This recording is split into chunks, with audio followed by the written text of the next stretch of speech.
네, 날씨가 흐립니다. 네, 너무 간만에 비가 너무 반갑죠. 예, 잔디들이 많이 타고 있었는데 너무 반가운 또 비입니다. 우리 앞뒤적으로 좀 이렇게 인사 나눌까요?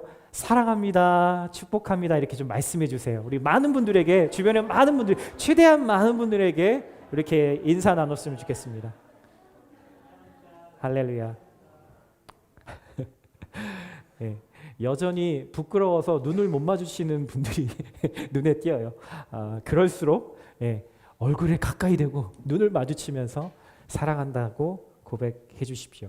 한 두 가지만 제가 광고 먼저 드리고 오늘 같이 말씀 나누려고 합니다.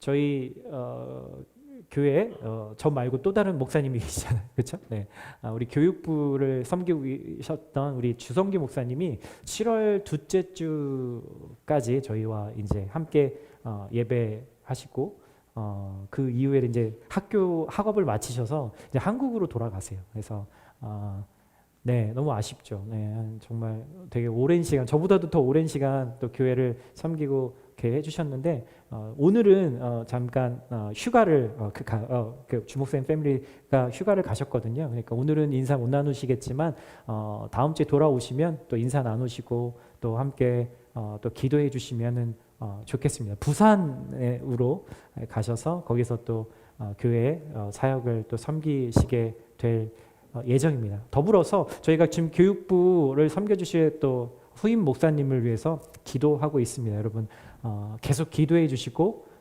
정말 하나님이 원하시는 분이 또 오실 수 있도록 여러분들 함께 기도해 주셨으면 좋겠습니다. 아울러서 제가 광고도 드렸지만 이제 3주 동안 제가 한국에 또 양가 부모님 또 뵙고 그렇게 하려고 갑니다. 여러분들 함께 기도해 주시고요. 또 저를 못 보신다고 너무 울거나 그러지 마시고요. 네. 네. 또 간만에 또 새로운 목사님들이 오셔서 또 말씀 나눠주실 건데 여러분 기도해 주시고 또 기대해 주시면 좋겠습니다. 아멘이시죠? 아멘. 네, 오늘 예배 그리고 말씀 그리고 우리 헌금에서 잠깐 기도하도록 하죠. 하나님 아버지, 오늘 주님 앞에 이 시간 오늘 우리의 모든 것들을 주님께 예물로 또 제물로 올려드리기 원합니다. 우리가 살아있는 제물이 되어서 주님 앞에 드려지기를 아름다운 향기로 올려지기를 이 시간 소원합니다. 성령님, 말씀이 지루하지 않고 재밌어지게 하시고 깨달아지게 하시고 집중할 수 있게 하시고 그 가운데서 내 삶에 적용되어지고 내 삶을 내 마음을 후벼파는 그 말씀을 또 사랑의 말씀을 들을 수 있는 마음과 길을 열어 주시옵소서. 오늘도 주님 앞에 귀한 예물로 주님 앞에 나온 사랑하는 형제 자매들 하나님 그들의 삶을 주님의 은혜로 덮어주시고 하나님 언제 어디서나 하나님 주님의 그 사랑을 경험하며 더 깊은 헌신으로 주님께 나아가는 저희 모두가 되도록 주님께서 인도하여 주시옵소서. 감사드립니다. 예수님의 이름으로 기도드렸습니다. 아멘. 아멘. 오늘 여러분들 사도행전 지난주 말씀 이어서 함께 말씀을 나누려고 합니다. 사도행전 4장 23절부터 저랑 한 구절씩 같이 읽어 보도록 하겠습니다. 23절입니다. 베드로와 요한도 풀려나자마자 자기 동료들에게 돌아가 대제사장들과 장로들이 한 말을 모두 전해 주었습니다. 그들은 이 말을 듣고 함께 소리 높여 하나님께 기도했습니다. 주여, 주께서는 하늘과 땅과 바다와 그 안에 있는 모든 것을 지으신 분입니다. 주께서는 주의 종 우리 조상 다윗의 입을 통해 성령으로 말씀하셨습니다. 어째서 민족들이 분노하며 사람들이 헛된 음모를 꾸미는가? 세상의 왕들이 일어나고 통치자들이 함께 모여 주와 그분의 그리스도를 대항하고 있구나. 그런데 정말 헤롯 안티파스와 본디오 빌라도가 주께서 기름 부으신 거룩한 종 예수를 반대하며 음모를 꾸미려고 이방 사람들과 이스라엘 백성들을 이 성에서 만났던 것입니다. 주의 능력과 뜻에 의해 미리 정하신 일을 그들이 단지 이룬 것뿐입니다. 그러니 주여, 그들의 위협을 보고 주의 종들을 도와 주의 말씀을 담대하게 전하게 하소서. 주의 손을 펴서 주의 거룩한 종 예수의 이름을 통해 병을 고치고 하시고 표적과 기사를 행하게 하소서. 그들이 기도를 마치자 모여있던 곳이 진동했습니다. 그리고 그들은 모두 성령으로 충만해져 하나님의 말씀을 담대하게 전했습니다. 믿는 사람들은 모두 한 마음 한 뜻이 됐습니다. 자기 재물을 조금이라도 자기 것이라고 주장하는 사람이 없었고 가진 것을 모두 공동으로 사용했습니다. 사도들은 큰 권능으로 주 예수의 부활에 대해 증거했고 풍성한 은혜가 그들 모두에게 임했습니다. 그들 가운데 부족한 것이 있는 사람은 전혀 없었습니다. 그것을 팔아서 돈을 가져다가 함께 읽을까요? 사도들의 발 앞에 바쳤습니다. 그러면 누구든지 필요한 사람에게 나눠 주었기 때문입니다. 아멘. 아멘. 오늘은 지난주 여러분 기억하시나요? 제목을 진정한 아름다움의 회복이라는 주제로 지난주에 말씀을 함께 나눴었죠. 지난주에 저희가 카운슬 미팅을 하면서 이렇게 회의를 했는데 어떤 한 분이 그런 제안을 하셨어요. 저희 본당에 각 줄마다 이렇게 각 티슈가 이렇게 휴지가 좀 비치되어 있으면 좋겠다라는 제안을 해주시더라고요. 네, 많은 분들이 지난주에 저는 사실 몰랐어요. 제가 여러분 한 분 한 분을 다 보지는 못하기 때문에 근데 많은 분들이 휴지가 필요하셨다는 이야기를 들었습니다. 오늘은 그 다음의 이야기를 가지고 정말 또 같은 주제로 진정한 아름다움의 회복이라는 그 주제로 여러분과 함께 말씀을 나누려고요. 지난주에 여러분 다 기억은 하나도 안 나셔도 딱 한 가지는 기억나셔야 돼요. 그렇죠?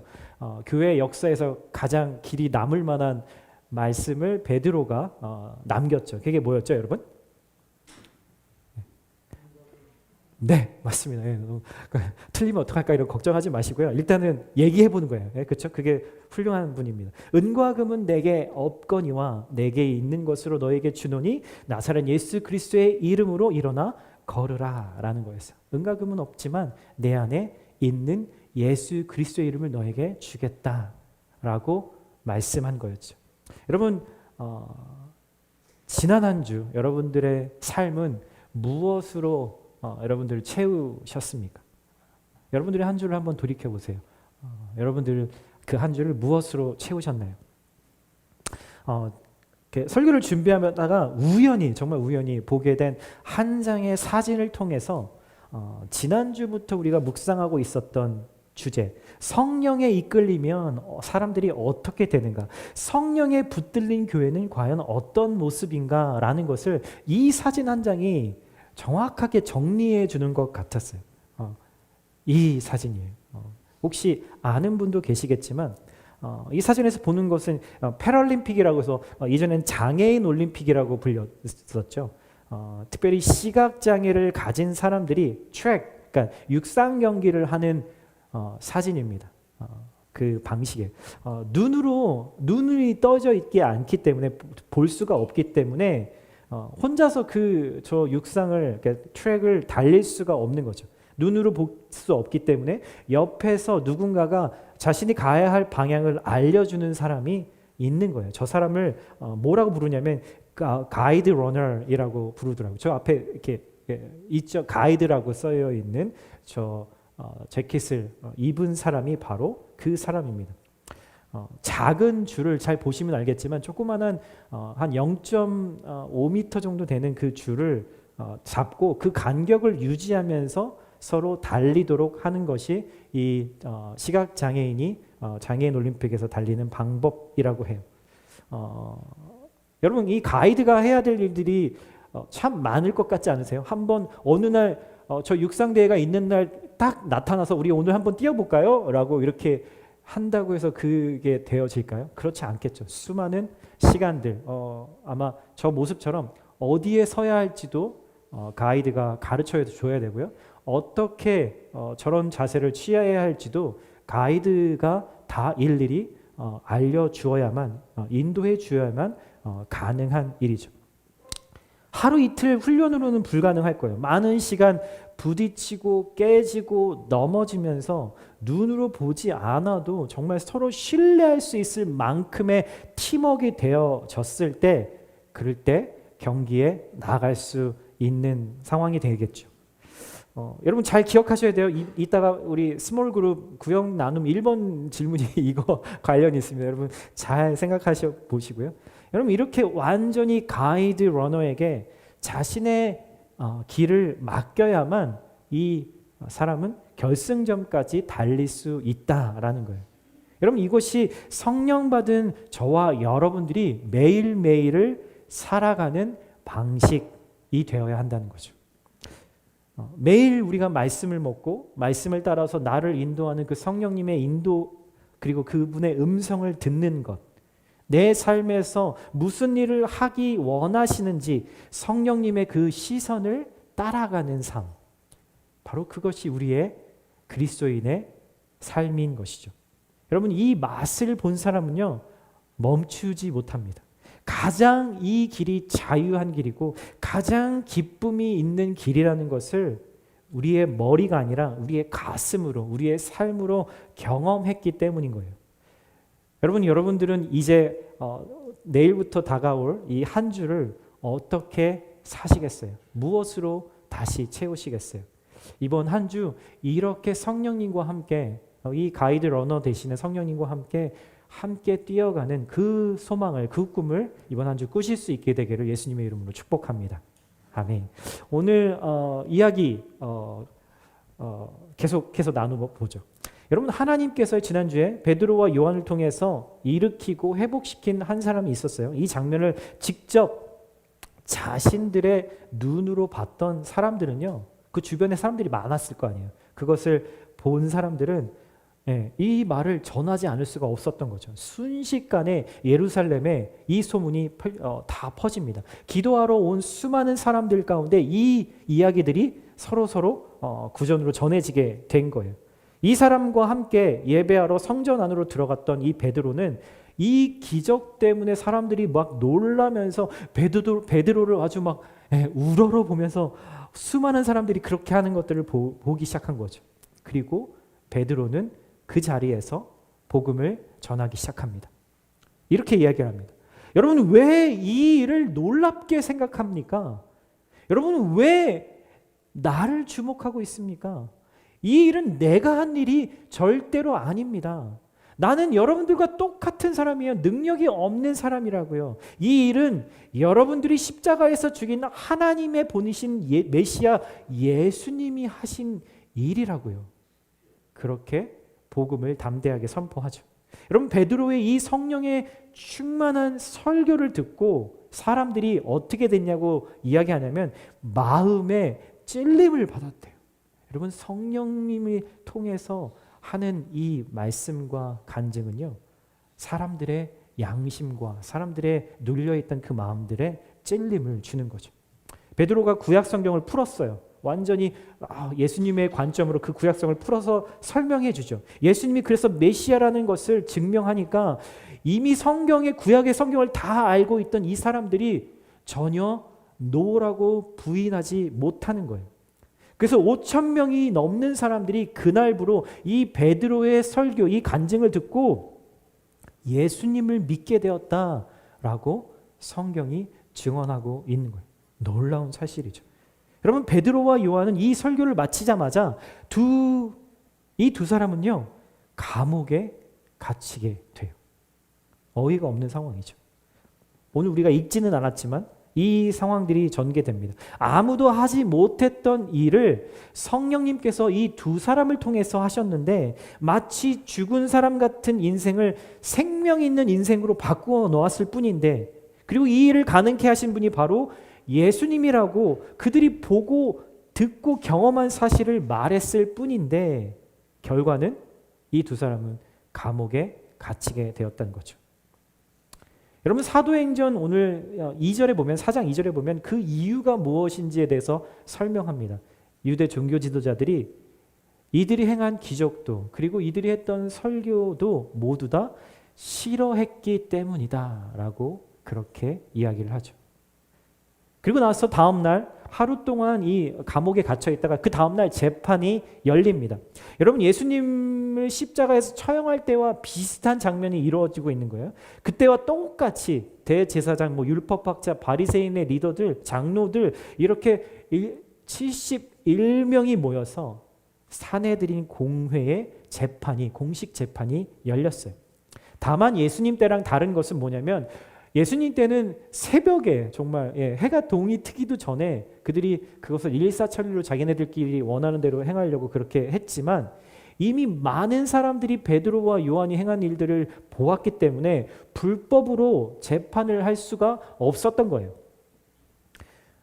눈에 불을 켜고 지금 베드로를 죽이려는 사람들 앞에서 이 베드로와 요한은 동일한 모습을 보입니다. 그들의 마음에는 그때도 지금도 여전히 예수님으로 가득 차 있었기 때문이죠. 그들에게 다가온 위협의 이 두려움보다 여러분, 성령님께서 주시는 확신과 믿음이 더 컸기 때문이지 않을까요?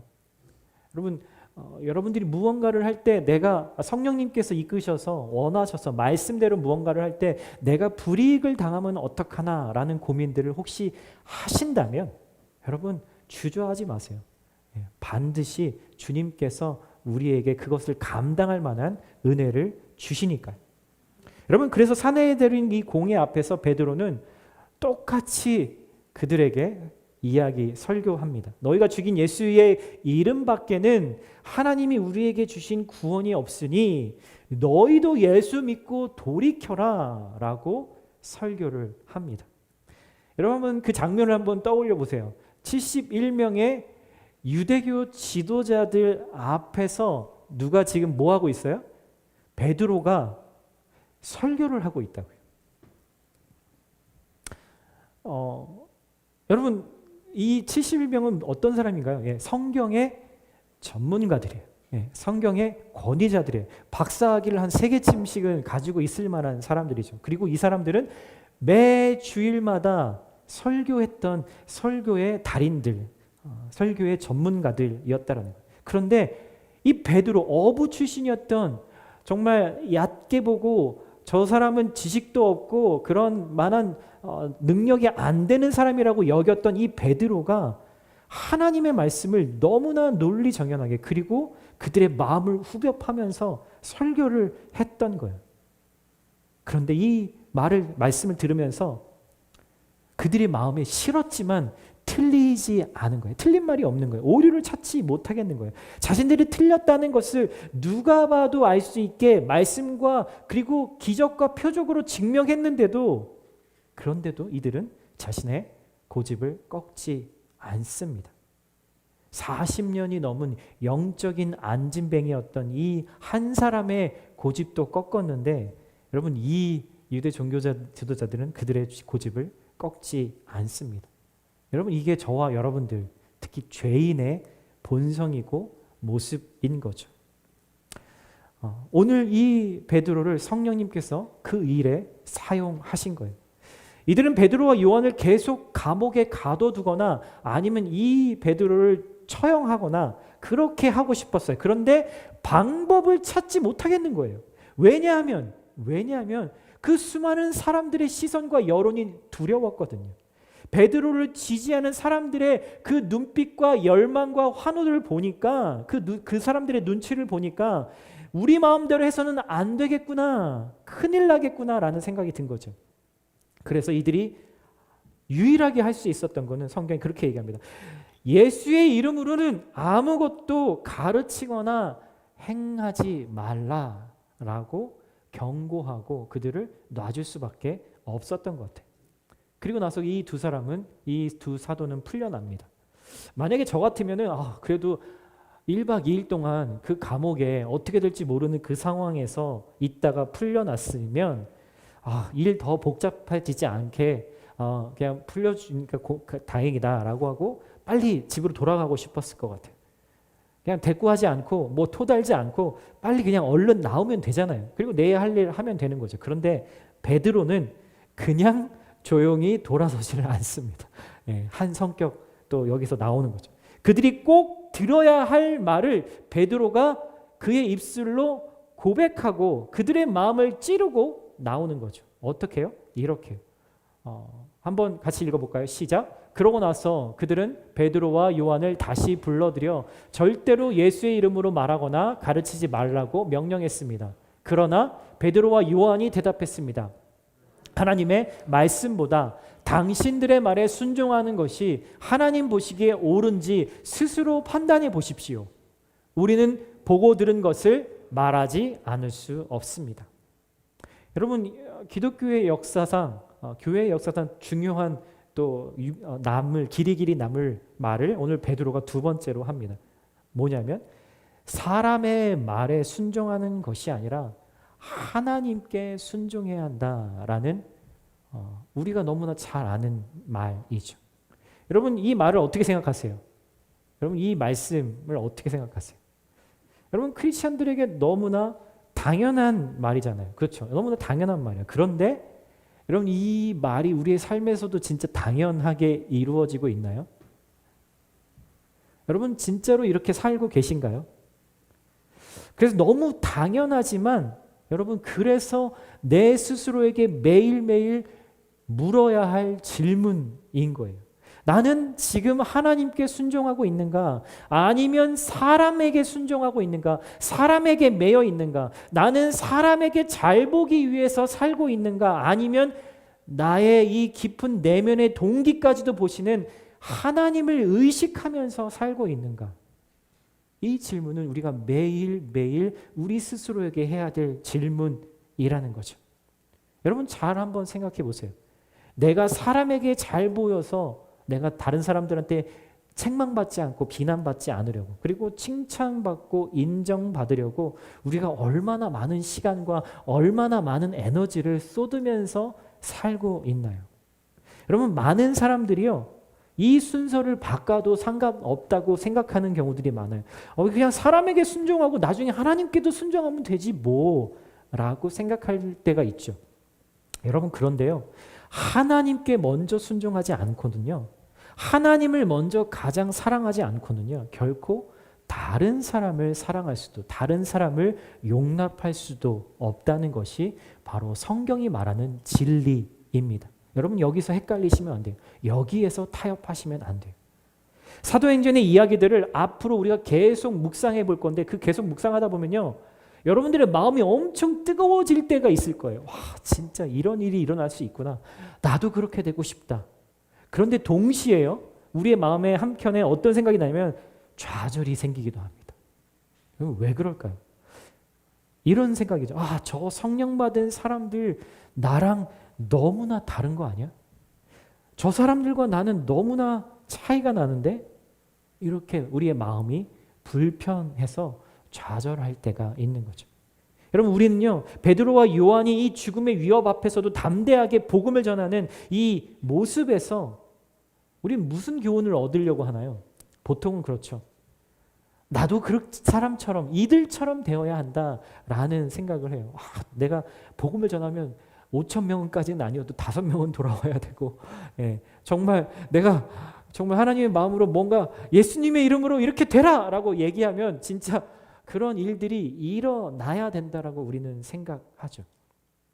여러분, 그런 교훈을 우리가 얻는 것은 좋아요. 그런데 중요한 것은요, 보여지는 내 눈에 그 믿음의 결과로 보여지는 것만 주목하려면, 그렇게 되면 그게 문제가 될 수 있어요. 그 교훈으로 나를 억지로 채찍하고 다른 사람도 그것으로 판단하려고 하기 때문에 그게 문제가 되기도 하는 거예요. 여러분, 그래서 우리는 이렇게 생각하죠. 나는, 내 남편은, 내 아내는, 내 자녀는, 내 부모는, 내 가족은, 우리 교회 형제 자매는 왜 이렇게 못 살지?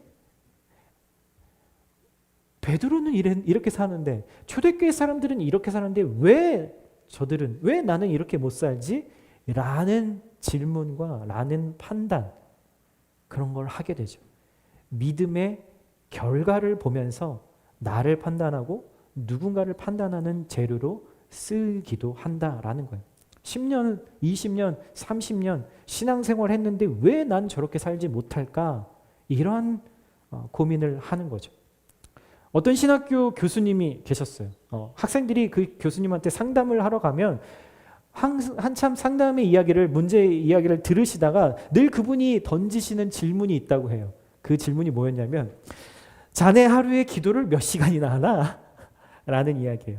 그러면은 신학교 교수님과 당연히 신학생들이 갔을 거 아니에요, 그렇죠? 그러면은 그들은 뭐 그래도 기도를 잘 하는 목사 후보생들이니까 그렇지 않을까요?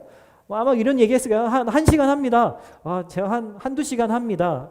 이렇게 이야기를 했겠죠. 그러면은 그 신학교 교수님이 이렇게 얘기했대요.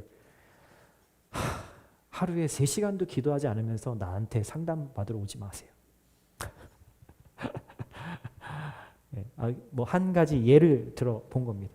여러분, 많은 사람들이요, 신앙을, 믿음을 눈에 보이는 결과로만 판단하려고 합니다. 나에게, 그리고 다른 사람에게. 아마도 우리가 나중에 천국에서 베드로 사도를 만나면 아마 이런 대화를 우리가 꼭 해야 될 거라고 생각해요. 제가 만약에 여러분들도 한번 만났다고 한번 생각해 보세요. 천국에서. 베드로 사도님, 어떻게 이 사도행전 4장에서 이런 생명의 위협 가운데서도 어떻게 그런 용기 있는 모습을 보여주셨나요? 진짜 대단하세요. 저라면 정말 그렇게 못했을 것 같거든요. 이렇게 이야기를 하면 아마 베드로 사도가 아마 이렇게 대답을 했을 겁니다. 형제님, 자매님, 전 대단한 일을 하지 않았어요. 그저 성령님이 내 주인 되셔서 이끄는 것이 너무 그냥 좋아서 따라가다 보니까 그냥 그런 일이 생긴 거예요 뿐이에요. 여러분은 나에게서 뭔가 칭찬받을 만한 결과를 발견하고 여러분 자신과 비교하거나 그것으로 다른 누군가와 비교해서 뭔가 교훈을 얻고 싶은 마음이 있겠지만, 내가 왜 그런 일을 하게 되었는지 그 이유를 알았으면 좋겠어요. 그게 더 중요하지 않겠어요? 내가 뭔가를 했는지 안 했는지를 보지 말고요, 예수님이 나를 얼마나 사랑하셨는지, 그리고 나도 예수님을 사랑할 수밖에 없었다라는 그 팩트를, 그 상황을 볼 수 있었으면 좋겠어요. 아마 이런 대화를 하지 않았을까 싶습니다. 여러분, 그래서요, 베드로와 요한은요, 뭐라고 얘기하냐면, 그 감옥에서 재판이 끝나고 나오면서 마지막에 뭐라고 그러죠? 내가 보고 들은 것을 말하지 않을 수 없다라고 선포하고 선언하고 나온 거예요. 베드로와 요한이 뭘 보고 들었다라는 건가요? 그들이 뭘 보고 들었다는 거예요? 예수님이 십자가를 지신 것, 그분이 우리를 위해서 십자가를 지시고 죽으신 것, 그리고 사흘 만에 부활하신 것.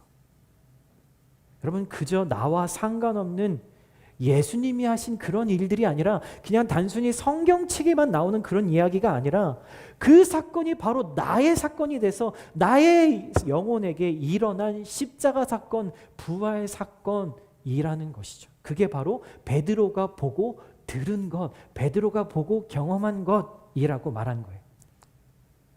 예수님의 십자가 때문에 베드로는 자신 안에 있는 처참한 영적인 상태를 보았던 거죠.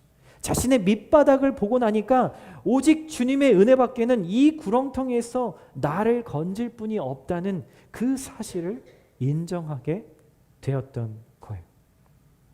여러분, 그래서요, 예수님이 나를 위해서 하신 일, 나의 죄값을 치르시고 나를 예수님처럼 하나님의 자녀가 되게 하신 그 말할 수 없는 은혜를 보고 경험한 거죠.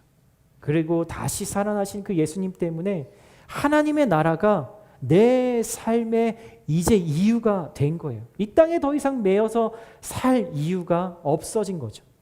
이 세상 누구도 빼앗을 수 없는 그 자유와 기쁨이 그들의 삶에 드러날 수밖에 없었거든.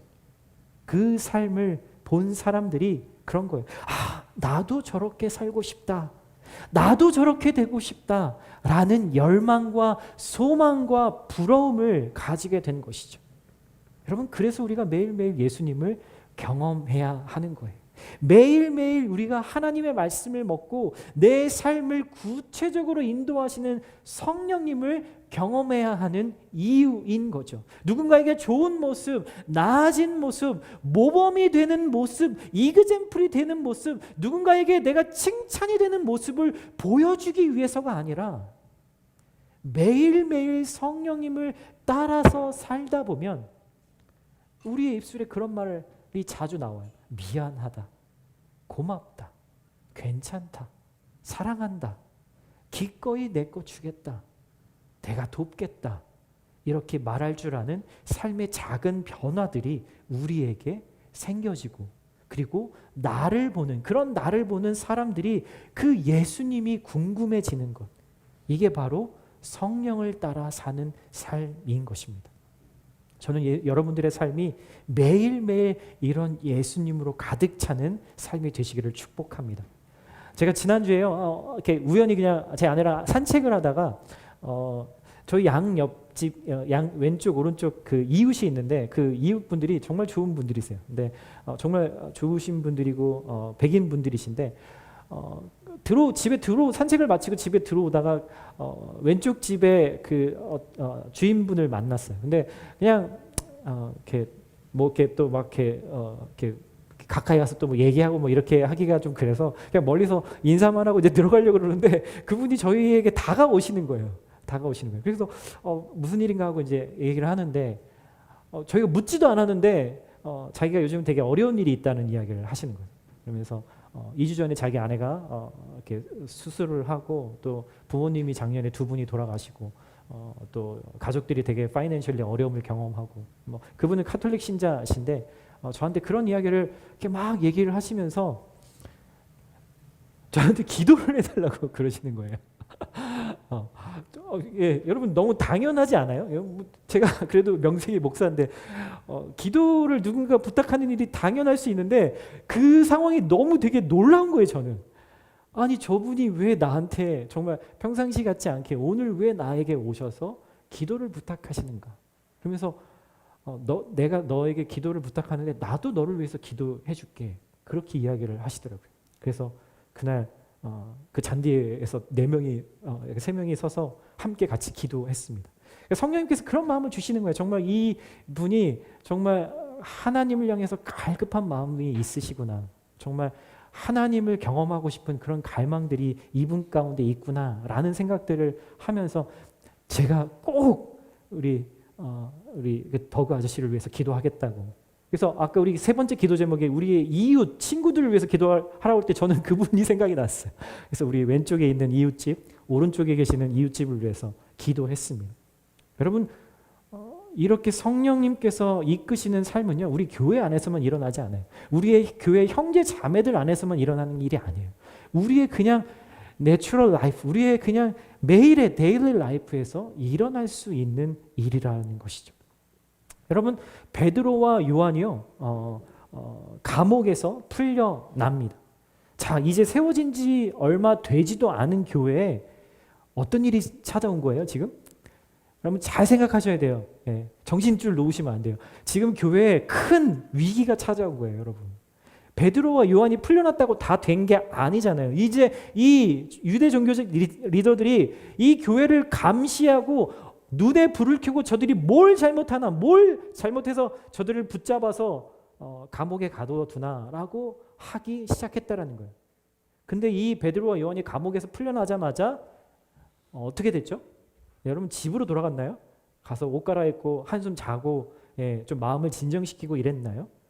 가슴을 쓸어내리면서 야 진짜 죽을 뻔했다, 그치 요한, 베드로, 야 이제부터 우리 좀 조심하자라고 하지 않았어요.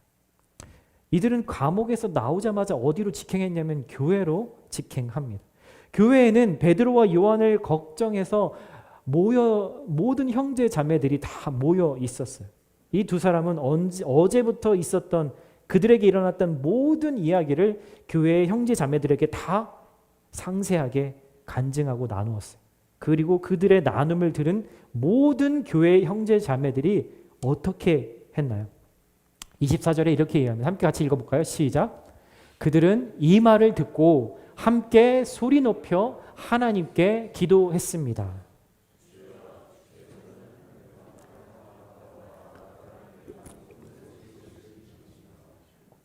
여러분, 베드로와 요한이 교회로, 감옥에서 풀려나자마자 교회로 가서 이 이야기를 나누고 온 교인들이 뭘 했다고요? 여러분, 기도했다고요. 여러분, 놀랍지 않으세요? 여러분, 만약에 저라면요, 아니요, 만약에 우리 오장로님하고 제가 칼라마주나 포리지 시리오리 앞에 가서 막 복음을 전하다가, 아니면 저기 몰 앞에 가서 막 복음을 전하다가 경찰서에 끌려가서 징계를 받고 하루 동안 감옥에 그 유치장에 있다가 교회로 왔다면, 여러분, 우리는 뭘 제일 먼저 했을 것 같으세요? 다 모두 모여서 대책회의를 하지 않았을까요? 야, 이제는 우리의 전도 전략을 좀 바꿔야 되지 않을까? 이렇게 하면 안 될 것 같아. 그러면 어떤 사람은 그런 얘기를 하겠죠. 왜 이렇게 무모한 일을 해서 사람들 되게 걱정되게 합니까? 상황을 봐가면서 해야지, 때를 봐가면서 해야지, 왜 거기서 굳이 그런 일을 했냐고요? 라고 말하는 분이 있을지도 모르겠어요. 여튼 이 일을 어떻게 해결할지 모여서 각자의 막 의견을 나누고 앞으로 대책을 어떻게 해야 될지 나누었을지 모르죠. 여러분, 그것도 필요해요. 그런데요, 여러분, 그리스도인들은요, 무슨 일이든 주님께 기도하는 것이 가장 우선입니다. 가장 먼저예요. 여러분, 그래서 초대교회는요, 위기가 찾아왔을 때 뭐예요? 기도해요. 회의하지 않아요. 기도회, 오늘 기도하는 이 내용을 보니까 진짜 은혜가 됩니다. 사실은 성경을 그대로 읽는 것만으로도 충분한 은혜가 되더라고요. 첫 번째 기도의 고백이 뭐였냐면, 주님은 모든 만물을, 여기 뭐라고 그러죠? 하늘과 땅과 바다와 그 안에 있는 모든 것을 지으신 분이십니다 라고 선포합니다. 자기 자신들이 어떻게 위험에 처해 있는지 그것을 하나님께 얘기하지 않고요, 하나님이, 우리가 믿고 있는 우리 안에 계신 하나님이 어떤 분이신지를 먼저 선언해요. 여기서 영어로는 sovereign God이라고 번역이 되는데, 이 말이 무슨 뜻이냐면, 어떤 일을 책임지고 맡아서 처리하는 최고 리더를 말하는 거예요. 예수님 때문에 자신들에게 위기가 찾아왔지만 이 일을 책임지고 해결하실 분은 바로 하나님이시다라는 그런 고백을 하고 있는 거죠. 그냥 말로 하는 것이 아니라 믿음의 고백이었던 거예요. 누가 먼저 할 것도 없이 서로의 입술에서 이 기도가 터져 나온 거예요. 그래서 25절에 이렇게 이야기합니다.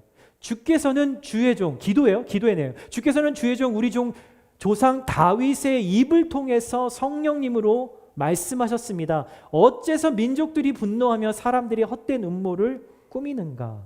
여러분, 이 말씀이요, 시편 2편의 말씀입니다. 여러분, 시편 1편 너무나 잘 아시잖아요. 그렇죠? 복 있는 사람은 이라는 말씀으로 잘 아실 텐데, 사실 이 시편 1편은 1편에서 끝나는 것이 아니라 2편까지 연결되는 겁니다. 1편과 2편이 연결되는 말씀이에요. 근데 거기에 보면은 그런 말이 나오는 거예요. 지금 이 상황과 너무나 정확하게 일치하는 거예요.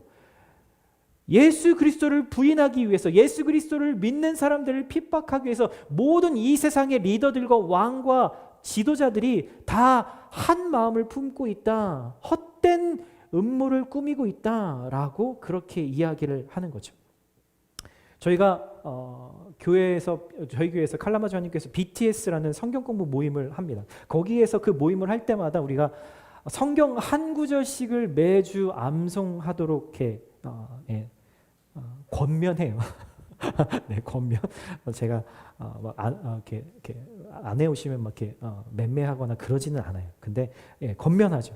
그런데 여러분, 이 성경 공부를 끝나고 나서 많은 사람들이 뭐가 제일 좋았습니까? 라고 이야기를 물어보면 동일하게 그런 얘기를 합니다. 말씀을 그래도 몇 구절이라도 외우고 묵상했던 것이 가장 제 마음속에 났습니다. 그 말씀이 제가 힘들 때, 제가 외로울 때, 제가 우울할 때, 제가 위기에 빠졌을 때 생각나더라고요. 희한하게 목사님 이런 이야기를 정말 많이 듣습니다. 여러분, 이들도 똑같이 지금 기도하고 있는 거예요. 하나님 앞에 지금 온 교회가 기도하고 있는데, 하나님은 어떤 분이십니다라고 선포하고 바로 그 다음 구절에 무엇이 나오냐면, 그들이 알고 있었던 그 시편 2편의 말씀이 떠올랐던 거예요. 그래서 그 말씀을 그대로 선포합니다. 여러분, 이런 일을 누가 하시죠? 성령님이 하시는 일이잖아요. 분명히 말씀을 기억나게 하고 깨닫게 하시는 분, 그분이 바로 성령님이라고 성경은 그렇게 이야기를 하죠.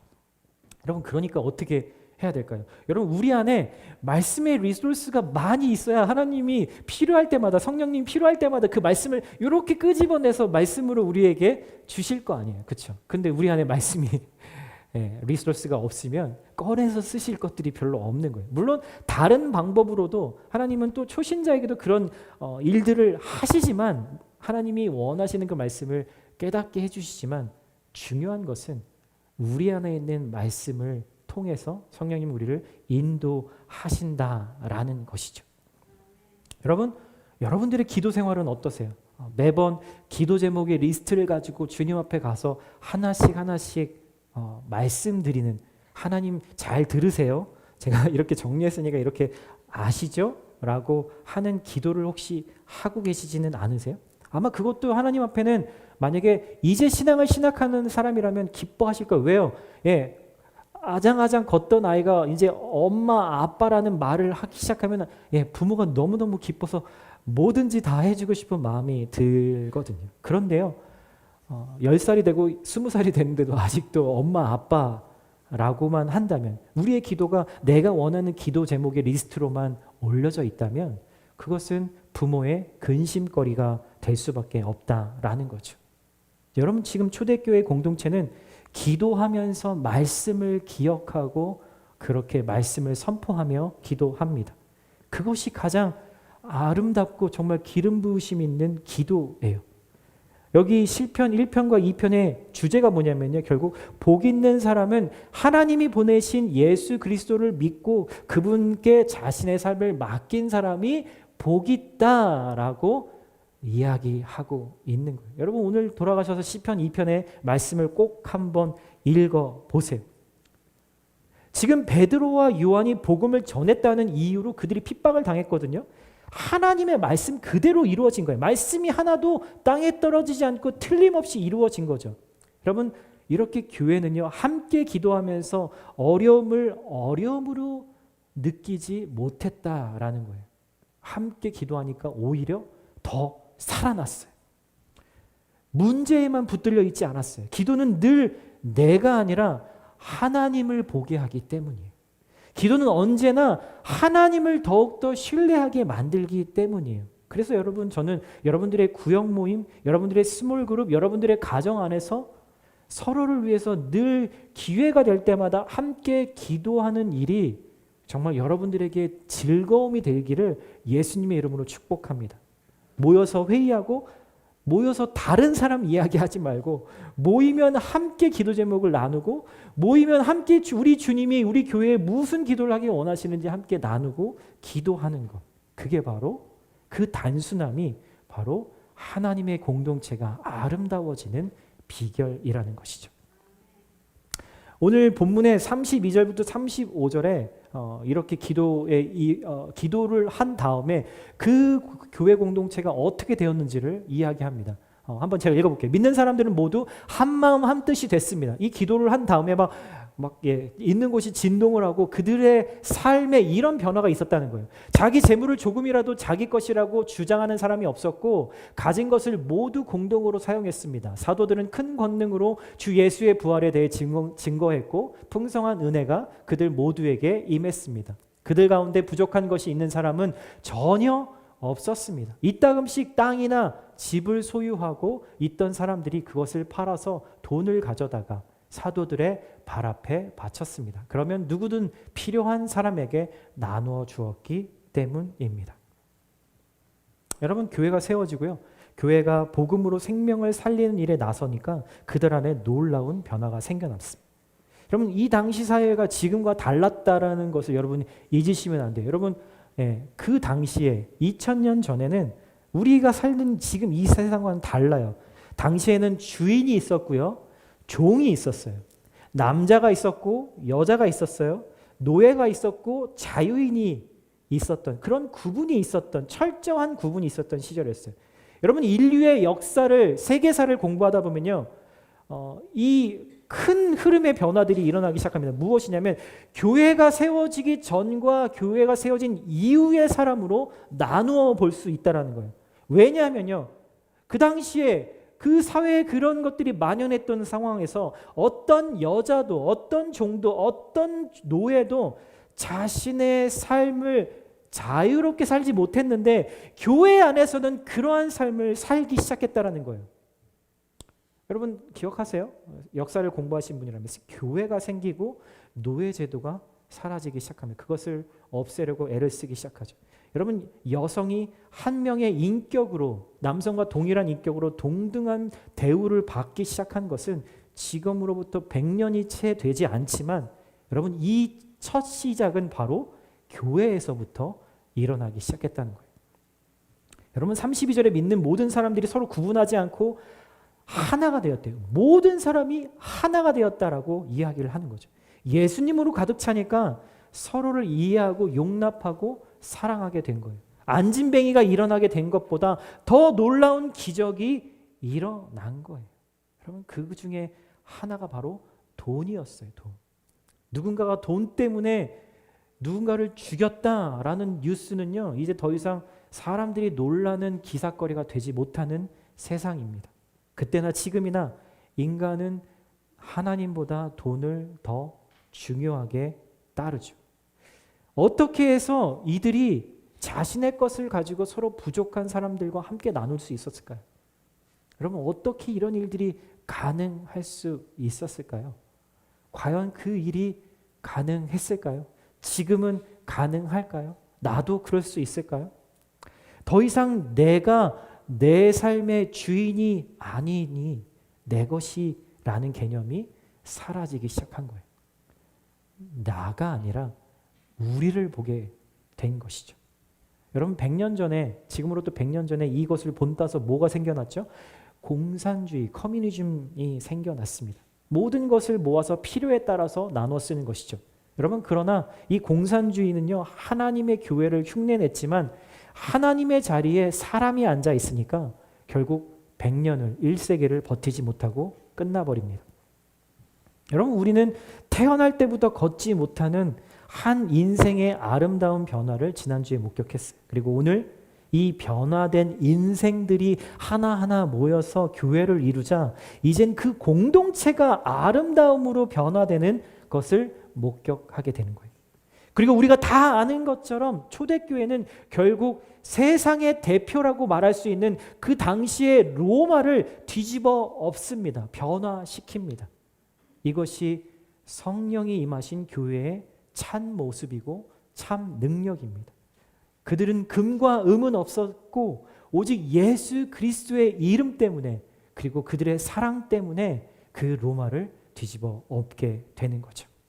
저는 주님의 교회, 우리 칼라마주 한인교회가 초대교회의 모습으로 성령이 이끌리는 교회로 계속해서 세워져 나가고 변화되고 성장하고 성숙해지기를 바라요. 여러분 불가능할까요? 여러분 이 사실을 우리가 이 성경에서 보고 오늘 좌절해야 할까요? 그냥 지금도 좋으니 이 정도만 해도 된다라고 생각할까요? 여러분 혹시라도 이 말씀을 보고 여러분 좌절하거나 혹 스트레스 받지 마세요. 여러분 우리 안에 계신 성령님께 여러분들의 오늘 하루를 온전히 내어드릴 수 있다면 여러분 우리도 이런 주님의 교회가 될 것이라고 확신합니다. 왜냐하면요. 주님의 교회가 되는 것은 내 힘으로 할 수 있는 것이 아니라 우리의 힘으로 할 수 있는 것이 아니라 내 안에 계신 우리 안에 계신 성령님께서 하시는 일이기 때문입니다. 여러분 오늘 이 마지막 이 사진의 모습처럼 여러분 우리는 주님의 손을 잡고 함께 가기만 하면 되는 거예요. 여러분 어렵게 생각하지 마세요. 너무 커다란 열매들과 결과들을 먼저 지레 겁먹지 마세요. 우리가 할 일은 저렇게 우리 안에 계신 성령님의 손을 붙잡고 한 걸음을 내딛는 겁니다. 하루를 살아내는 것입니다. 그렇게 주님께 우리를 맡길 때 우리는 아름다운 교회가 되어져 있을 것입니다. 아멘, 아멘. 우리 시간 함께 기도하며 또 찬양하며 나아갔으면 좋겠습니다.